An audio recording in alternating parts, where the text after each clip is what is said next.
Hi, fourth graders. So today you are going to get 3 different worksheets.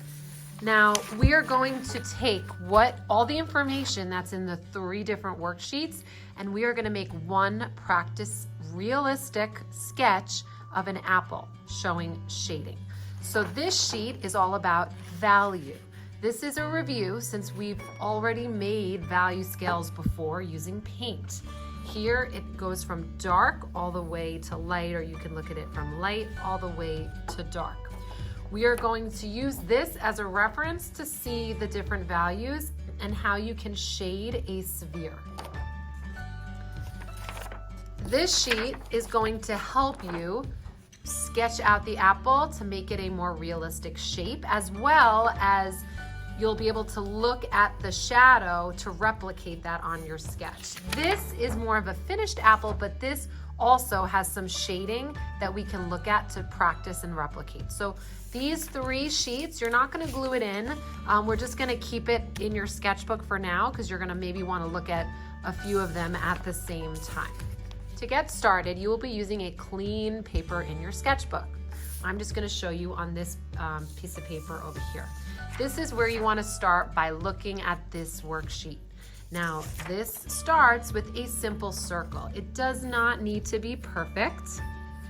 I would always sketch light, because if you sketch light, you can always erase it. If you don't sketch light, it's going to be really hard to erase. Once you have your circle, you could do it a little bit smaller than that, a little bit bigger. Doesn't really matter. Then you want to start changing the shape a little bit to make it a little more realistic. Apples aren't perfect circles, and they would have more of this little bump shape up here. And you'll notice in my video, although I will speed it up at some point, I'm going to make mine a little smaller. You'll notice that I constantly erase, and if the erasers on your pencil are already used, you can use a big eraser. So once we have that, now this is where on step 2, you want to focus on where the stem is. It doesn't come out of the top. It would look more like a pumpkin. You want to go down a little bit, and then you make kind of like a curve. Then your stem would come out of that curve. So I could even move mine up a tiny bit. And when you actually pick apples, if anyone's ever gone apple picking, that's when you'll see the stem and maybe even a leaf on the apple, even though when we buy apples from stores, a lot of times we don't see that anymore. And I'm gonna erase that inside part.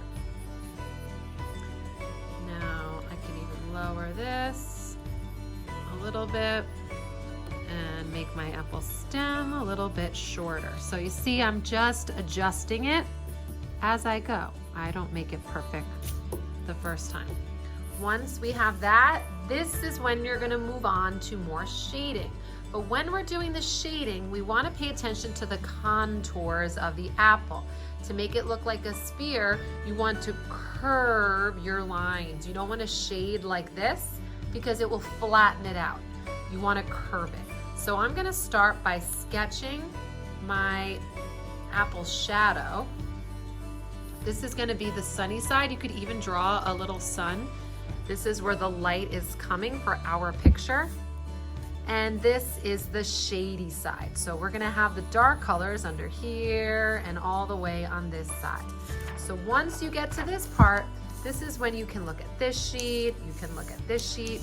I would save your shadow until the end. What I mean by shadow is this part. First, I would just focus on slowly starting to add your dark parts. Now, when we're adding the dark parts, you want to press lightly to start, get a sense of how dark your lines are coming out, and I'm curving the line that I'm adding. If I'm going to have it come from over here, I'm curving the line. I'm not smudging it with my finger yet.